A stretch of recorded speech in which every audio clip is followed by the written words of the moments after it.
எல்லாம் பொன் கொழிக்க செய்திடுவோம், அதில் பன்மடங்கு உற்பத்தியை பெருக்கிடுவோம். பண்ணையெல்லாம் பொன் கொழிக்க செய்திடுவோம், அதில் பன்மடங்கு உற்பத்தியை பெருக்கிடுவோம். உழவர் உலகம். கண்மணி பொல்லல் மணியை வளர்த்திடவே நாடும் கருத்துரைக்கும் ஒலிபரப்பை கேட்டிடுவோம். கண்மணி பொல்லல் மணியை வளர்த்திடவே நாடும் கருத்துரைக்கும் ஒலிபரப்பை கேட்டிடுவோம். கறவை மாடு வளர்ப்பு தொழில்நுட்பங்கள் சித்திரம்.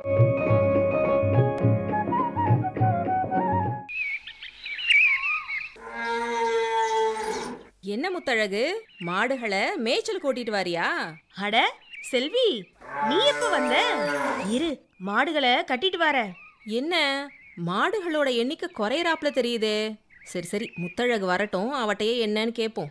என்ன செல்வி, உன்னை ரொம்ப நேரமா காக்க வச்சுட்டேனா? அதெல்லாம் ஒண்ணுமில்ல முத்தழகு, வந்து கொஞ்ச நேரம்தான் ஆகுது. வீடு பூட்டி இருந்துச்சு, மாடுகளையும் காணோம். சரி, மேய்ச்சலுக்கு தான் ஓட்டிக்கிட்டு போயிருப்பேன்னு புரிஞ்சுக்கிட்டேன். என் பேத்தி காது குத்துக்கு சொல்லிட்டு போகலாம்னு வந்தேன். இந்தா புள்ள பத்திரிக்கை, குடும்பத்தோட வந்துடணும். அவசியம் வந்துடுறோம். ஏன் முத்தழகு, அது என்ன உங்க கொட்டகையில மாடுக குறையறாப்ல தெரியுதே? அதை ஏன் கேக்குற செல்வி, 2 மாட்டை என் மச்சான் வித்துப்புட்டாரு. ஏன், எதுக்கு வித்தாரா? மாடு சத்தும் வைக்கல, செனையும் பிடிக்கல, தீவனமும் சரியா எடுத்துக்கல. அதுக்கான செலவுகளை செஞ்சுக்கிட்டே இருந்தது தான் மிச்சம். அதான் பக்கத்து ஊர் சந்தையில வித்துட்டாரு. இப்படி சொன்னா எப்படி புள்ள? மாடுகளுக்கு சரியான தீவனம் கொடுத்தா ஆரோக்கியமா இருக்க போகுது. செல்வி, நீ உங்க கறவை மாடுகளை மனசுல வச்சு பேசுற போல. நல்லா தீவனம் எடுத்துக்கிறதோட கண்ணும் சீரான இடைவெளியில போடுதே. அதனால உங்க கொட்டகையில மாடுகளோட எண்ணிக்கை அதிகமாயிருக்கு. அப்படின்னா நாங்க மாடுகளை சரியா பராமரிக்கிறோம்னு தானே அர்த்தம்? என்ன சொல்ற? நாங்களும் தான் சரியான நேரத்துல தீவனம் கொடுக்கறோம், செனை ஊசி போடுறோம். ஆனாலும் செனை நிக்கவே இல்லையே. அதனால வச்சு வச்சு வருத்தப்படுறதோட விற்பனை செய்யறது தான் புத்திசாலித்தனம்னு வித்துப்புட்டோம். வருத்தப்படுறதோட கறவை மாடு வளர்ப்புல நாம என்ன தவறு செஞ்சோம், எங்க கவனம் செலுத்தணும்னு தெரிஞ்சுக்கலாம்ல. என்ன தவறு செஞ்சோம்னு தெரிஞ்சுக்கணுமா? அதை எப்படி தெரிஞ்சுக்க சொல்ற? முத்தழகு, கறவை மாடுகளை வாங்கும்போது எந்த மாடை வாங்கலாம் அப்படின்னு தேர்வு செஞ்சுக்கணும். அப்புறம் வாங்குற மாடு ஆரோக்கியமான மாடு தானா அப்படின்னு பார்த்து தெரிஞ்சுக்கணும். எப்படி சரியான கறவை மாடை வாங்கலாம் அப்படின்னு விரிவா எடுத்து சொல்றாங்க. காட்டுப்பாக்கம் கால்நடை முதுகலை அறிவியல் ஆராய்ச்சி நிலைய பேராசிரியர் டாக்டர் வி ஜெயசித்ரா அவங்க. இப்போ கறவை மாடுகளில் என்னென்ன இனங்கள்லாம் இருக்குது, அதை பற்றி சொல்லுங்களேன். இந்தியாவில் கால்நடை மரபுவள செயலகம் மூலம் ஆவணப்படுத்தப்பட்ட வகையில் 53 வகையான நாட்டு மாடு இனங்களும் 20 வகையான எருமை இனங்களும் உள்ளன. தமிழ்நாட்டில் 5 மாட்டினங்கள், அதாவது காங்கேயம், பர்கூர், ஆலம்பாடி, புலிக்குளம் மற்றும் உம்பலாச்சேரி அப்படிங்கிற இனங்கள் அடையாளப்படுத்தப்பட்டிருக்கு. இவை அல்லாது ஜெர்சி கிராஸு, ஹோல்ஸ்டைன் ஃப்ரீஷியன் கிராஸ் அப்படிங்கக்கூடிய கலப்பின கறவை மாடுகளும் பரவலாக வளர்க்கப்படுகின்றன. நமது தமிழ்நாடு கால்நடை மருத்துவ அறிவியல் பல்கலைக்கழகமானது தமிழகத்தில் காணப்படக்கூடிய 5 மாட்டினங்களுக்கும் காங்கேயம் ஆராய்ச்சி மையம், பர்கூர் மாட்டின ஆராய்ச்சி மையம், ஆலம்பாடி, புலிக்குளம் போன்ற 4 வகையான இனங்களுக்கும் சிறப்பு வகையில் ஒரு அந்தஸ்தை கொடுத்து அவைகளுக்கான ஆராய்ச்சி மையங்களை அந்தந்த பகுதியில் நிறுவியுள்ளன. மற்றும் உம்பலாச்சேரி என்ற இனத்திற்கு தமிழக கால்நடை பராமரிப்புத்துறையின் வாயிலாக அவைக்கு ஒரு மையத்தை ஏற்படுத்தி அங்கு இந்த மாடுகளை பராமரித்தும் பாதுகாத்தும் வருகின்றனர். இப்போது பல்வேறு இனங்களை பற்றி சொன்னீங்க டாக்டர். அதில் இந்த நாட்டின மாடுகள் பற்றியும் சொன்னீங்க. அதேபோல் இந்த அயல்நாட்டு மாடுகளும் இருக்குது, கலப்பின மாடுகள் இருக்குது. இதில் எது சிறந்ததாக இருக்குங்க? எந்த மாடுகளும் அவைகளின் தாயகமாக கூடிய அவற்றின் பிறப்பிடங்களில் அந்த நாட்டின மாடுகளை வளர்த்துக்கிறது தான் ரொம்ப நல்லது. அதனுடைய உபயோகங்கள், அதாவது அந்த மாடுகள் குறைந்த அளவில் வளர்க்கப்படுகிறது அப்படின்னு சொன்னோம்னா நாட்டின மாடுகள் போகலாம். இதுவே நம்ம வணிக ரீதியாக வளர்க்கணும் அப்படின்னு சொன்னோம்னா அயல் நாட்டின மாடுகளையோ அல்லது கலப்பின மாடுகளையோ வளர்ப்பது சிறந்த உத்தியாகும். இப்போ கறவை மாடுகளை சிறந்த கறவை மாடுகள் அப்படின்ட்டு நம்ம எப்படி தெரிஞ்சுக்கலாம் டாக்டர்? அதனுடைய கண்கள் எப்படி இருக்கணும் அப்படின்னு சொன்னோம்னா மிகவும் சுறுசுறுப்பான ஒரு ஆரோக்கியமான கண்களாக இருக்கணும். இளம் வயது கறவை மாடுகளாக இருக்கணும். 2வது, தோலில் நிறைய விஷயம் இருக்குது.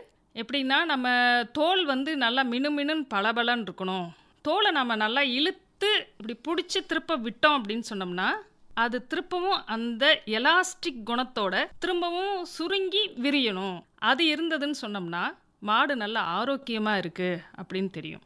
இது மட்டும் இல்லாமல் தோல் வந்து கொஞ்சம் சொறியாகவும் சொரசொரப்போடையும் இருந்ததுன்னு சொன்னோம்னா கால்வாய் கோமாரி நோய்க்கு ஆட்பட்ட மாடுகளாக கூட இருக்கிறதுக்கான வாய்ப்புகள் அதிகம். தோல் கலலை நோய் அதுவும் வந்து உங்களுக்கு தோல் மேலே பார்க்கும்போது சிறிய சிறிய கொப்பளங்கள் மாதிரி வீங்கி இருந்தது அப்படின்னு சொன்னோம்னா அந்த மாடையும் நம்ம தேர்வு செய்யதல் கூடாது. இது இல்லாமல் மூணாவதாக பார்த்தோம்னா நாங்கள் இங்கிலீஷில் ட்ரிப்பிள் வெட்ஜஸ்ன்னு சொல்லுவோம். அதாவது முக்கோணங்கள் அப்படின்னு எடுத்துக்கலாம். 3 வகையான முக்கோணங்களை நம்ம பார்க்கணும். எப்படின்னா முதல் வகையான முக்கோணமானது மாடோட உச்சி தோல் பகுதியிலிருந்து பின்புற பகுதி வரைக்கும் அதனுடைய எலும்புகளை நம்ம இணைச்சோம் அப்படின்னு சொன்னோம்னா மேலிருந்து பார்க்குற மாதிரி ஒரு முக்கோணம் கிடைக்கும். இந்த முக்கோணம் மிகவும் முக்கியமானது. ஏன்னு சொன்னோம்னா மாடுகளின் ஆரோக்கியத்தை இவை மிகவும் நன்றாக வெளிப்படுத்தக்கூடியவை. இதே மாதிரி தோலுக்கு மேலே நம்ம ஆரம்பித்து 2 முன்னங்கால்களுக்கும் இடையில் உள்ள இடைவெளியை நம்ம எல்லாத்தையும் கனெக்ட் பண்ணோம்னா அதில் ஒரு முக்கோணம் கிடைக்கும். இந்த முக்கோணம் எதை பற்றி சொல்லுது அப்படின்னு சொன்னோம்னா நல்ல நுரையீரல் பகுதியை காண்பிக்கும். இன்னொரு முக்கோணம் எதுன்னு சொல்லி பார்த்தோம்னா பின்பகுதியில் காணப்படும் பின் போர்ட்ஸ்னு சொல்லுவோம். அதாவது நம்மளுடைய இடுப்பெலும்புன்னு சொல்லுவோம் இல்லையா, அதிலிருந்து பின்பகுதியை நமக்கு காண்பிக்கக்கூடிய ஒரு இனப்பெருக்க துவாரம் வரைக்கும் நம்ம எடுத்துக்கலாம். ஸோ அதுக்கு 3க்கும் ஒரு கோடுகள் வரைஞ்சோம்னா அதுதான் 3வது முக்கோணம் ஆகும். இந்த முக்கோணம் எது சொல்லுது அப்படின்னா அந்த மாட்டின் கருத்தரிக்கும் திறனையும் குட்டி போடும் திறனையும் நல்லா நமக்கு வெளிப்படுத்தக்கூடிய ஒரு முக்கோணமாகும். பால்மடி எப்படி இருக்கணும் அப்படின்னு சொன்னோம்னா நல்ல பெரிதாகவும் அது மட்டும் இல்லாமல் உடலோடு ஒட்டி, அதாவது அடிப்பகுதியில் நல்லா ஒட்டி இருக்கணும். அதே சமயத்தில் ரொம்ப மிருதுவாக இருக்கணும் பால் காம்பெல்லாம். அந்த காம்புகளில் எந்த விதமான திட்டுக்களோ அல்லது அடைப்புகளோ இருக்கக்கூடாது. அப்புறம் பால் காம்புகள் எல்லாமே சம இடைவெளியில் அமைந்திருக்க வேண்டும். இது மட்டும் இல்லாமல் எப்போ நம்ம கறவை மாடு வாங்குகிறோம் அப்படின்னு சொல்லி முடிவு பண்ணிட்டோம்னாலும் நம்மளே பால் கறந்து பார்த்தோம்னா தான் அதனுடைய பால் உற்பத்தி திறன் எவ்வளவு அப்படிங்கிறது நம்மளால் உறுதியாக கூற முடியும். பால் கறந்து முடித்ததுக்கப்புறம் அந்த காம்புகள் வந்து எந்த அளவுக்கு திரும்பவும் மீண்டும் சுருங்கி பால்மடியும் சுருங்கக்கூடிய தன்மை உடையவை அப்படின்னு சொல்லி பார்க்கணும். அப்படி இருந்ததுன்னு சொல்லி சொன்னோம்னா மிகவும் சிறப்பான அம்சமாக கருதப்படுது. அதனுடைய வாய்ப்பகுதியில் காணப்படும் கருப்பு கலரில் மேல் உதடின் பகுதியில் இருக்கக்கூடிய மசில்னு சொல்லுவோம். எப்போவுமே அங்கே வியர்வை சுரப்பிகள் வேலை பார்த்து வியர்வை இருக்க வேண்டும். அப்புறம் மாடு எப்பவும் பெரும்பாலும் பார்க்கும் பொழுது ஒரு அசை போட்டுக்கிட்டு இருக்கணும். இது இல்லாமல் இதோட ஈற்று விவரங்கள், அதாவது முதல் ஈத்து மாடா 2வது ஈத்து மாடா அப்படிங்கக்கூடிய இது எத்தனாவது கறவை அப்படிங்கிற விவரங்களையும் நம்ம கேட்டு பெற வேண்டும். என்ன முத்தழகு, இவங்க சொன்ன விவரங்களையெல்லாம் கேட்டுக்கிட்டியா? ஆமா செல்வி, நம்ம சூழலுக்கு வளர்க்க சரியான கறவை மாடை எப்படி தேர்வு செய்யறது, கறவை மாட்டோட கண்ணு தோல் இதையெல்லாம் வச்சு ஆரோக்கியமான மாடுதானா அப்படின்னு தெரிஞ்சுக்கலாம். குறிப்பா மாடோட கறவை திறனை எப்படி தெரிஞ்சு பிறகு மாடு வாங்கலாம்னு முக்கிய அம்சங்களை தெளிவா புரிய வச்சுட்டாங்க. மாடு மாடு பசுமாடு, மாடு மாடு பசுமாடு,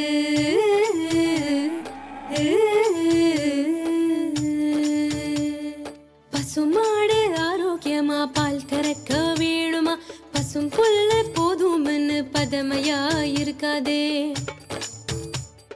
புரத சத்தும் கிடைக்கணும்னா புரிஞ்சுக்கோங்க சொல்லுறேன், பயிறு வகை தீவனத்தை பயிரிட்டு விளையவை, தட்ட பயிறு உளுந்த பயிறு மொச்ச பயிறு பச்சை பயிறு இன்னும் இன்னும் எக்கச்சக்கமாயிருக்கு, ஏகப்பட்ட பயிர் இருக்கு. பசுமாடு ஆரோக்கியமா பால் கறக்க வேணுமா, பசும் புல்லே போதும்னு பதமையா இருக்காதே. முத்தழகு, கறவை மாடுகளுக்கு சத்தான சரியான தீவனம் கொடுக்கறது ரொம்ப ரொம்ப முக்கியம். அப்பத்தானே மாடும் ஆரோக்கியமா இருக்கும், பாலும் அதிகப்படியா கொடுக்கும். அப்படின்னா இது நான் தெரிஞ்சுக்க வேண்டிய முக்கியமான விவரம் செல்வி. அப்ப கண்டிப்பா தெரிஞ்சுக்க புள்ள. காட்டுப்பாக்கம் கால்நடை உணவியல் நிலைய பேராசிரியர் மற்றும் தலைவர் டாக்டர் ஜே ரமேஷ் இவங்க தான் விவரங்களை எடுத்து சொல்றாங்க.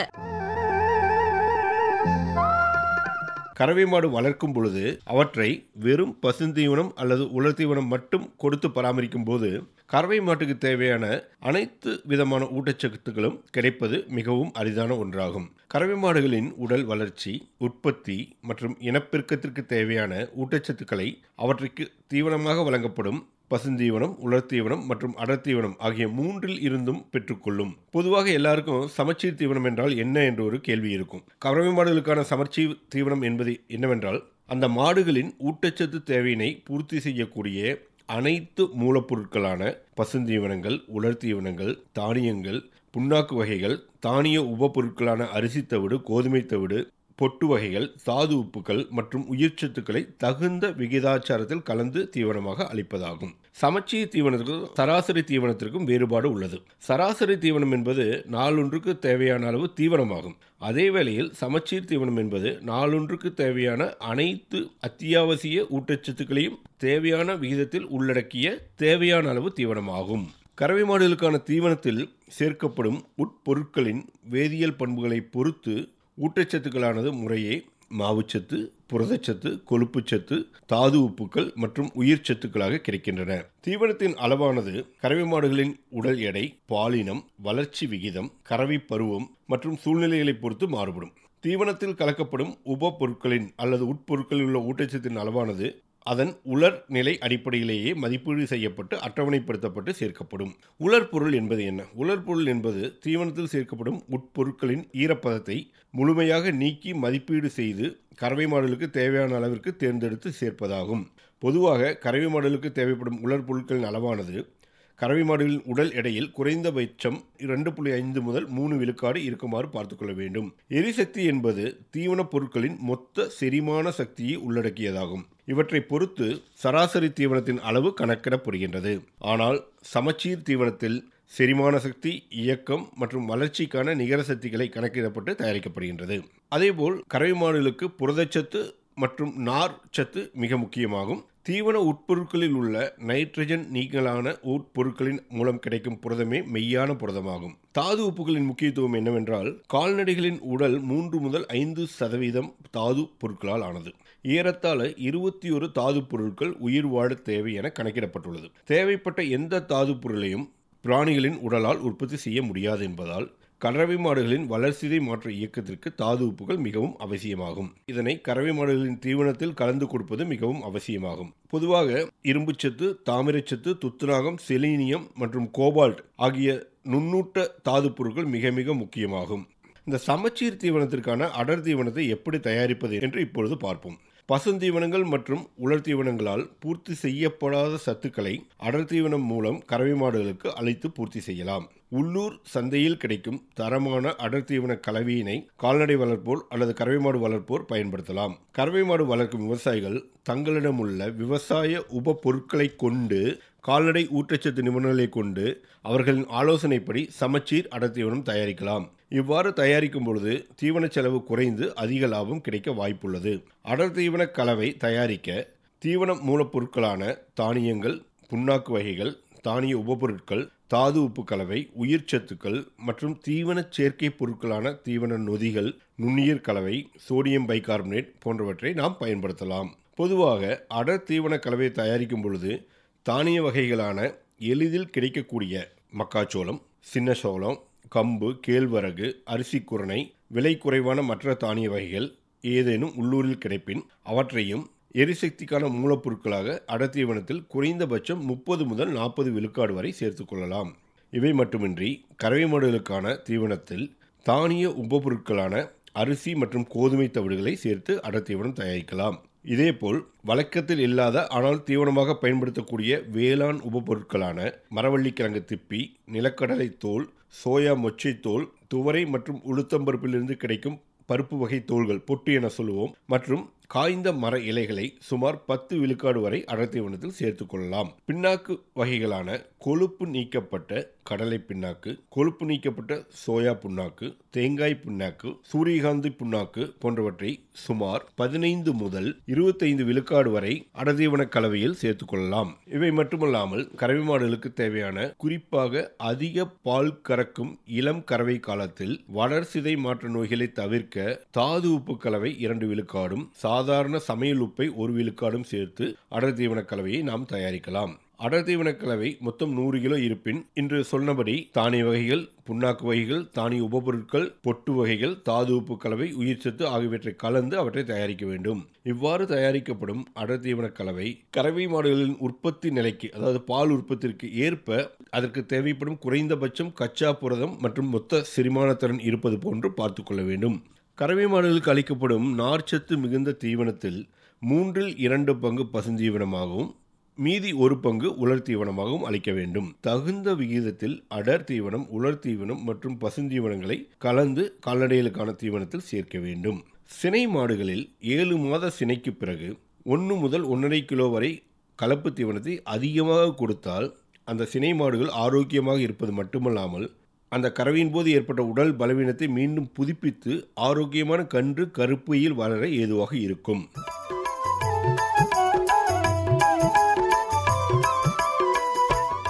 கறவை மாடுகளுக்கான சமச்சீர் தீவனம் என்ன அப்படின்னும் எதெல்லாம் சமச்சீர் தீவனத்துல அடங்கும் அப்படின்னும் தெளிவா புரிய வச்சுட்டாரு. இவங்க சொன்ன தீவன முறைகளை சரியா கொடுத்தா கறவை மாடு எல்லா சத்துக்களும் கொண்டதா ஆரோக்கியமா இருக்கும்னு இப்ப புரியுது.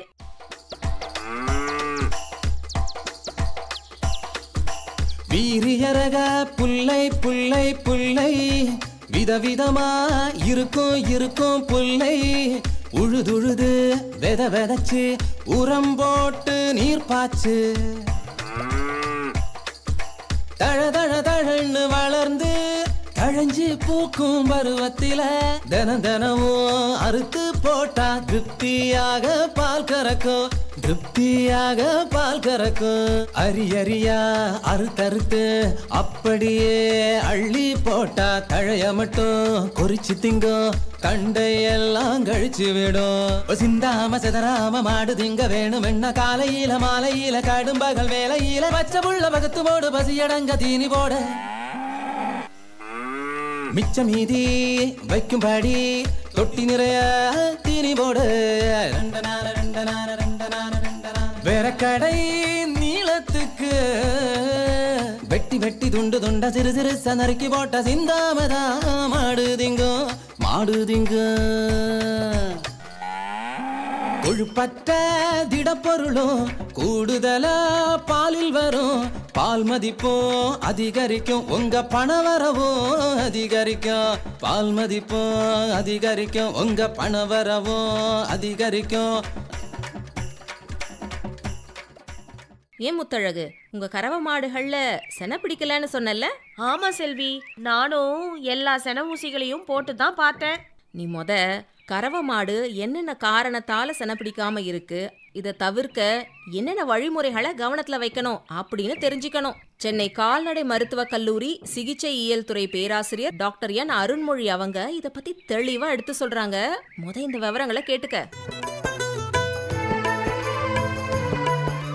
மாடுகள் சினை பருவத்துக்கு வராமல் இருக்கிறது 2 பெரிய காரணங்கள் இருக்குது. ஒன்று பொய்யான காரணங்கள்னு ஒன்று இருக்குது, உண்மையான சினைப்பருவமின்மைன்னு இருக்குது. இந்த பொய்யான சினைப்பருவமின்மை அப்படின்னு பார்த்தோன்னா அதில் மாடுகள் நார்மலாக சினையாக இருக்கும்போது சினைப்பருவத்துக்கு வராது. அதே மாதிரி கருப்பையில் சீழ்பிடித்தல், இறந்து போன குட்டிகள் ஏதாவது இருந்ததுன்னா, நீர் கோர்த்துருக்கிறது, இந்த மாதிரி கருப்பையில் ஏதாவது பிரச்சனைகள் இருந்தால் கூட அது சினைப்பருவத்துக்கு வராமல் இருக்கும். இன்னொன்று நார்மலாகவே சினைப்பருவத்துக்கு வந்துக்கிட்டு தான் இருக்கும் மாடுகள், ஆனால் அதை பராமரிக்கிறவங்களுக்கு என்ன அறிகுறிகளை வெளிப்படுத்தும் தெரியாம இருக்கும். அதே மாதிரி சினைப்பருவ அறிகுறிகள் எந்த டைம்ல தெரியாம நம்ம சினைப்பருவ அறிகுறிகளை எதிர்பார்க்கும் போது அது இல்லாம இருந்துச்சுன்னா நம்ம மாடு சினைப்பருவத்துக்கே வரல அப்படின்னு நினைச்சுப்போம். இதெல்லாமே பொய்யான சினைப்பருவமின்மை அப்படின்னு நம்ம சொல்லலாம். இந்தியன் கண்டிஷன்ல பாத்தீங்கன்னா நிறைய மாடுகள் தீவன பற்றாக்குறையினால தான் உண்மையாவே சினைப்பருவத்துக்கு வராமல் இருக்குது. அதாவது மாடுகளுக்கு புரதச்சத்து, மாவுச்சத்து இது எல்லாமே ரொம்ப முக்கியம். அதில் புரதச்சத்துன்றது ரொம்ப முக்கியம். அது இருந்தாதான் அது சினை பருவத்துக்கு வர்றதும் சினைப்பருவ அறிகுறிகளை வெளிப்படுத்துறதும் நார்மலாக நடத்தும்.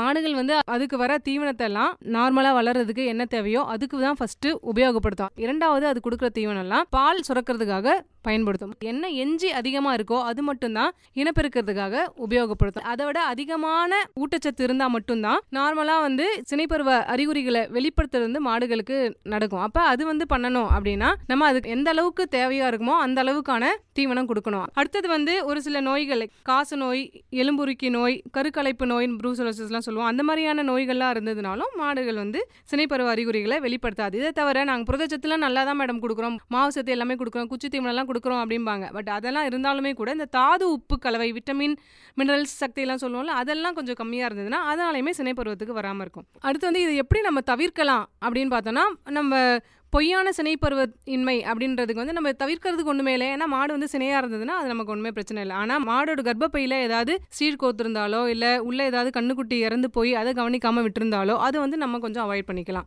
தவிடு, புல் வகைகள் இது கொடுக்கறது தவிர நம்ம குச்சி தீவனமோ அடர் தீவனமோ கண்டிப்பாக கொடுக்கணும். அதில் தான் புரதச்சத்து நிறையா இருக்கும். அது ரொம்ப முக்கியமான ஒரு விஷயம். அதுக்கடுத்து வந்து இந்த நோய்கள் எல்லாம் ஒரு வருடத்திற்கு ஒரு முறையாவது நம்ம கண்டிப்பாக கால்நடை மருத்துவரை அணுகி பரிசோதனை செய்து கொள்ள வேண்டும். அதே மாதிரி புற ஒட்டுண்ணிகள், அக ஒட்டுண்ணிகள்லாம் இல்லாதவாறு கால்நடை மருத்துவரை அணுகி அதற்கான மருத்துவத்தையும் நாம் செய்து கொள்ளலாம். ஸோ இதன் மூலம் கால்நடை சினைப்பருவத்திற்கு வராமை அப்படின்றது இதுலேருந்து நம்ம கொஞ்சம் கரெக்டாக மேனேஜ் பண்ணி வெளியில் கொண்டு வந்துடலாம். எதனால சினை பருவத்துக்கு வந்தும் சினை பிடிக்காம இருக்குது அப்படின்றது வந்து ஒரு 2 பெரிய காரண வகைகளாக நம்ம குறிக்கலாம். ஒன்று வந்து கருத்தரித்தலே நடைபெறாதது, இன்னொன்று வந்து கருச்சிதைவு ஏற்படுவது. கருத்தரித்தல் நடைபெறாமல் இருக்கிறதுக்கு உள்ள நிறைய காரணங்கள் இருக்கும். அது எதை அதிகமாக பாதிக்கும் அப்படின்னா கால்நடைகள் செயற்கை முறை கருவூட்டலுக்கு கொண்டு வர நேரம். இன்று காலை வந்து மாடுகள் சினைப்பருவ அறிகுறிகளை வெளிப்படுத்துச்சு அப்படின்னா அன்னைக்கு மாலையே நம்ம சினை ஊசி போட வேண்டும். இல்லை இன்னைக்கு மாலை தான் சினைப்பருவ அறிகுறிகளை வெளிப்படுத்துனா அடுத்த நாள் காலை நம்ம சினை ஊசி போட வேண்டும். இது வந்து ஆங்கிலத்தில் AM/PM ரூல்னு சொல்லுவோம். செயற்கை முறை கருவூட்டல் எந்த நேரத்தில் பண்ணுறோமோ அது ரொம்ப ரொம்ப முக்கியமான ஒரு விஷயம். அதே மாதிரி கருவூட்டல் செஞ்சாலும் சரி, செய்யறதுக்கு முன்னாடியும் சரி, கண்டிப்பாக நல்ல பேலன்ஸ்டு ரேஷன் ஆங்கிலத்தில் சொல்லுவோம். நல்ல புரதச்சத்து, மாவு சத்து, எல்லா சத்தும், இந்த விட்டமின்ஸ், மினரல்ஸ் எல்லாமே கலந்த அதுதான் இந்த அடர் தீவனம் கொடுங்க அப்படின்னு சொல்கிறோம். அதே மாதிரி கருவூட்டல் பண்ணதுக்கு அப்புறமா கண்டிப்பாக 45லேருந்து 60 நாளுக்குள்ள கால்நடை மருத்துவரை அணுகி மாடு சினையாக இருக்கிறதா என்று பரிசோதனை செய்து பார்த்துக்கொள்ள வேண்டும். இந்த வருடம் ஒரு கன்றுன்ற விஷயத்த நம்ம எட்டணும் அப்படின்னா கண்டிப்பாக மாடு கன்று ஈன்று அதிலிருந்து 2 மாதங்கள் இல்லை அட்லீஸ்ட் 3 மாதத்தில் 90 நாட்களையாவது சினை ஆகிவிட வேண்டும். மாடு வந்து கன்று ஈனும் போது அந்த டைமில் மாடு வளர்ப்பவங்க என்ன மாதிரியான மேனேஜ்மெண்ட் எல்லாம் பண்ணணும் அப்படின்னு பார்த்தோன்னா, மாடு சினை காலத்தில் கடைசி 2 மாதங்கள் இல்லை 3 மாதங்கள் கண்டிப்பாக பால் கறக்கக்கூடாது. ஏன்னா இந்த கடைசி நேரத்தில் தான் கன்று குட்டி வந்து நல்லா வளரும். அடுத்தது வந்து கன்று ஈன போகுது அப்படின்னு நமக்கு தெரிஞ்சிச்சுன்னா, நீர் போன்ற திரவம் வந்து 1.5 மணி நேரம் தாண்டியுமே குட்டி போடலை அப்படின்னா கண்டிப்பாக நம்ம கால்நடை மருத்துவரை அணுக வேண்டும். மாடு எங்கே கன்று ஈன போகுது அப்படின்றதுக்கு அந்த இடத்த வந்து நம்ம கொஞ்சம் தயார் பண்ணி கொஞ்சம் ரொம்ப ஈரப்பதம்லாம் இல்லாமல் கொஞ்சம் ட்ரையான இடமா வச்சுருந்தா மாடு கன்று ஈன பிறகு கர்ப்பப்பையில் எதுவுமே நுண்ணுயிர்கள் போகாமல் நம்ம பார்த்துக்கலாம். கன்று ஈன்ற போகிற சமயத்தில் கர்ப்பப்பையோட வாய் வந்து நல்ல அகலமாக விரிஞ்சு வாய் திறந்துருக்கும். அது திரும்பியும் சுருங்கி நார்மலான ஸ்டேஜுக்கு போகிறது கண்டிப்பாக 10-15 நாள் ஆகும். அப்போ அது வரைக்கும் நுண்ணுயிர்கள் எல்லாமே உள்ளே நிறைய போய் என்ட்ராகி அதனால் கர்ப்பப்பை அழற்சி வர்றதுக்கு முக்கியமான காரணமாக இருக்கும். அதனால் அந்த 10-15 நாட்கள் நம்ம எந்த அளவுக்கு மாடோட கொட்டகையை நல்ல க்ளீனாக ஈரப்பதம் இல்லாமல் நம்ம மெயின்டைன் பண்ணுறோமோ அந்த அளவுக்கு வந்து கர்ப்பப்பை அழற்சியிலேருந்து நம்ம மாடை வந்து பாதுகாக்கலாம். மாடு செனைப்பிடிக்காம இருக்க என்னென்ன காரணங்கள் இருக்கு, சரியான அறிகுறிகளை கண்டறிஞ்சு எப்படி இதை தவிர்க்கலாம்னு இப்ப புரிஞ்சிருச்சு. வருஷத்துக்கு ஒரு கண்ணுக்குட்டி அப்படிங்கறத அடைய இவங்க சொன்ன வழிமுறைகளை அவசியம் மனசுல வச்சு நடக்கணும்னு இப்ப தெரிஞ்சுக்கிட்டேன். மாடுகளோட சினை பருவத்துக்கு முன்னாடியும் அப்புறம் கண்ணு ஈன்ற பிறகும் செய்ய வேண்டிய பராமரிப்பு முறைகளையும் இவங்க தெளிவுபடுத்திட்டாங்களே. ஆமா செல்வி, நானும் அதை நல்லாவே கேட்டுக்கிட்டேன்.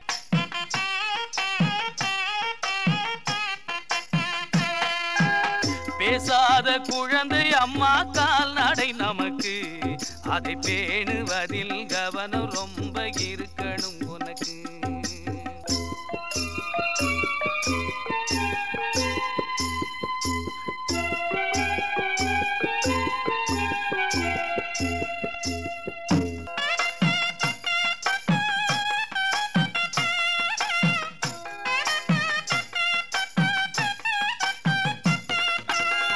மாசான தண்ணீரும் வீணான தீவனமும் தண்ணீரும் வீணான தீவனமும் காணாத நோயெல்லாம் காண வைக்கும் காரணமாம் மாசான தண்ணீரும் வீணான தீவனமும் காணாத நோயெல்லாம் காண வைக்கும் காரணமாம் தொண்டை அடைப்பான் துள்ளுமாறி நோய் நுண்ணுயிரால் வரும் சப்பை நோய் என்று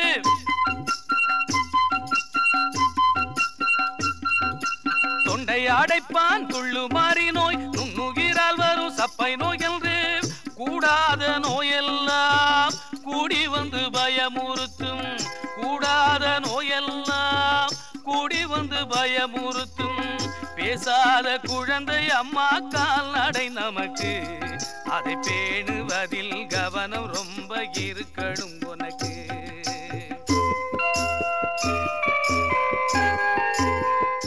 கறவை மாடுகளை வளர்த்துக்கிட்டு வர காஞ்சிபுரம் பி பபிதா அவங்க சொல்ற கறவை மாடு வளர்ப்பு முறைகளையும் நாம கேட்டு தெரிஞ்சுக்குவோம். எம்எஸ்சி ஐடி முடிச்சிருக்கீங்க, வேலை பார்க்குறீங்களா? வேலை எதுவும் பார்க்கல, அப்பா கூட ஹெல்ப்பாக அக்ரிகல்ச்சர் பண்ணிட்டு. இப்போ மாடு வளர்க்குறத பற்றி சொல்லுங்களேன், என்னென்னலாம் பராமரிப்பு முறைகள்? காலையில் 6 o'clock போனோன்னா போய் பார்த்துட்டு மாடு நல்லா கழுவிட்டு அப்போ ஒரு வாட்டி தண்ணி வைப்போம். தண்ணி வச்சுட்டு பாலை கறந்துட்டு வைக்கோல் போட்டுருவோம். வைக்கோல் போட்டு நாங்கள் மேயெல்லாம் போய் கட்ட மாட்டோம், ஏன்னா பில்லு எங்ககிட்டே இருக்குது அப்படின்றதுனால மரத்து நிழலில் கட்டி போட்டுட்டு ஒரு நாளைக்கு காலையில் ஒரு 10 o'clockலேருந்து ஈவினிங் 3 o'clock வரைக்கும் ஒரு 5 times பிரித்து ஒரு 2 கிலோ 3 கிலோவாக பிரித்து போட்டோன்னா வேஸ்ட்டும் பண்ணாது, அதுக்கும் சாப்பிட்ட மாதிரி இருக்கும். நம்ம ஒரேடியாக போட்டோன்னா அது மெரிச்சு தோச்சி வேஸ்ட் பண்ணும். ஸோ அதனால 5 times பிரித்து போட்டுருவோம். நறுக்கி போடணுமா? அந்த இதில் நறுக்கி ரொம்ப கட்டியாக இருந்தால் தான் சார் வேஸ்ட் பண்ணும், மற்றபடி வேஸ்ட் பண்ணாது. சாஃப் கட்டரும் வச்சுருக்கோம். அது இப்போ மழை டைம் அதனால் மரத்தில் ஏறி வெட்ட முடியாது அப்படின்ற டைமில் சாஃப் கட்டரில் பில்லு போட்டு கட் பண்ணி டப்பாவில் போட்டுட்டோன்னா ஆடுங்க சாப்பிட்ருவாங்க சார். பசுந்தீவனம் தவிர அடர் தீவனம் மற்றதெல்லாம் கொடுக்க வேண்டியிருக்கும் இல்லைங்களா? ஆமாம் சார். மாட்டுக்கு பொட்டு புண்ணாக்கு, அதான் கடலை போட்டு உளுத்தம் போட்டு தவிடு கொஞ்சம் கொடுப்போம் சார், மற்றபடி கடலை புண்ணாக்கு கொஞ்சம் கொடுப்போம். இப்போ இந்த கால்நடை வளர்ப்பில் என்னென்ன புதிய தொழில்நுட்பங்கள்லாம் இப்போ வந்திருக்குமா? இப்போ இந்த இதெல்லாம் பயிற்சி மையத்துக்கெலாம் உழவர் பயிற்சி மையம்லாம் போகிறீங்களா? அங்கே என்னெல்லாம் சொல்லி கொடுக்குறாங்க? அங்கே இன்னும் எப்படி பெட்டராக அதை கேர் பண்ணலாம் அப்படின்ற கற்றுத்தராங்க. அதுவும் இல்லாமல் அதுக்கு என்னென்ன மெடிசன் எப்பப்போ எந்தெந்த டைமில் போடணும் அப்படின்றது சொல்லித்தராங்க. நோய் வராமல் முன்னாடியே நம்ம எப்படி காத்துக்கிறது அப்படின்றதையும் சொல்லித்தராங்க. அது என்ன தடுப்பூசிலாம் போடணுமா? தடுப்பு மருந்து கொடுக்கணுமா? தடுப்பூசி, தடுப்பு டோஸு, என்னென்ன டோஸு எந்தெந்த இடைவெளியில் போடணும், எப்பப்போ போடணும் அப்படின்றதெல்லாம் சொல்லித்தராங்க சார். கறவை மாடுகளையும் தொழுவத்தையும் எப்படி சுத்தமாகவும் சுகாதாரமாகவும் பார்த்துக்கணும், அவற்றிற்கான தீவனங்களை எப்படி முறையாக கொடுக்கணும்னு அருமையாக எடுத்து சொன்னாங்க. முத்தழகு, இப்போ உனக்கு தேவையான விவரங்க கிடைச்சிருக்கோன்னு நினைக்கிறேன். கறவை மாடு வாங்குறதுல இருந்து தீவனம், பராமரிப்பு, செனப்பிடிப்புன்னு இப்படி நுணுக்கமா பல விஷயங்களை நாம செய்யணும் அப்படின்னும் நாங்க எங்கெல்லாம் தவறு செஞ்சோன்னு இப்போ நல்லாவே புரிஞ்சுக்கிட்டேன். நல்லது முத்தழகு, உனக்கு தெளிவு கிடைச்சதை பார்க்கும்போது எனக்கும் சந்தோஷம்.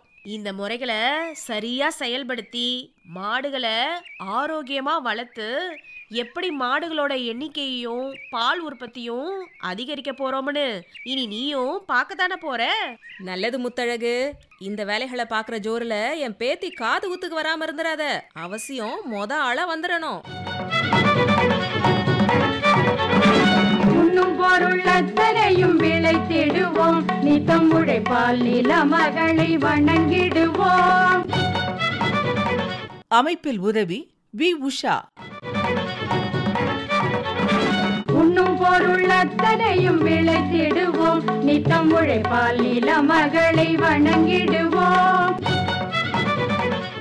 அமைப்பு எஸ். முருகேசன். பொட்டலையும் பூம்பொழிலாய் திருத்திடுவோம், அதற்கு புத்தம் புது முறைகளையும் புகுத்திடுவோம். பொட்டலையும் பூம்பொழிலாய் திருத்திடுவோம், அதற்கு புத்தம் புது முறைகளையும் புகுத்திடுவோம். இத்துடன் இன்றைய உழவர் உலகம் நிகழ்ச்சி நிறைவு பெறுகிறது. பட்டி தொட்டி சொர்க்கமாக பாடுபட்டே நம் பாரத சமுதாயத்தை உயர்த்திடுவோம். பட்டி தொட்டி சொர்க்கமாக பாடுபட்டே நம் பாரத சமுதாயத்தை உயர்த்திடுவோம்.